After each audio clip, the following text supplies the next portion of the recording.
After a short break, the legislature is back with a busy week ahead. From credit card fees to licensing reforms, here are some of the bills gaining momentum this week. You're watching the Matthews Area Chamber Advocacy Update.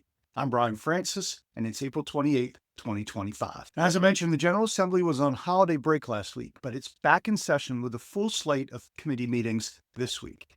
As things ramp up, here are a few of the bills that seem to be gaining some traction that could impact the business community. House Bill 13 would set limits on what merchants can charge customers who pay with a credit or debit card. Now, under the bill, the fee can't be more than what the merchant actually pays to the card processor. And if a merchant does charge a fee, they must clearly state that in any advertisements that mention card payments. Now, while the bill is intended to protect consumers, it could create a modest administrative burden for businesses, which would need to track actual fees and update their signage or marketing materials to stay in compliance. The bill was reported favorably from the Commerce and Economic Development Committee, and it now goes to the Judiciary Committee.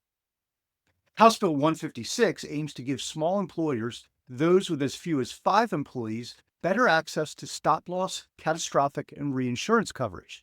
Now, these types of insurance help manage the financial risk of offering health benefits.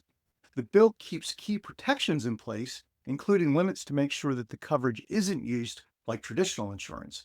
Now, that bill is scheduled to be heard in the Health Committee this week.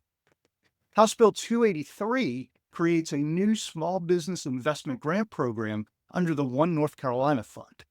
The grants would go to small businesses making significant private investment, significant meaning between $10 and $30 million in private funds to create up to 250 jobs. To qualify, businesses must also offer wages that are at least 110% of the average wage in the county. Now, that bill passed the Commerce and Economic Development Committee and currently sits in the Rules Committee. And finally, Senate Bill 451 would cut continuing education requirements by 50% for dozens of occupational and professional licensing boards. Boards could either reduce the number of hours or give licensees more time to complete them. The change applies to a lot of different fields: real estate, cosmetology, engineering, just to name a few.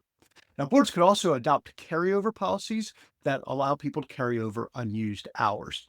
The bill is scheduled to be in the Regulatory Reform Committee this Wednesday. That's all we have for today. We'll continue tracking these policies and others that could impact your business in Matthews. Until next time, I'm Brian Francis, and this has been the Matthews Area Chamber Advocacy Update.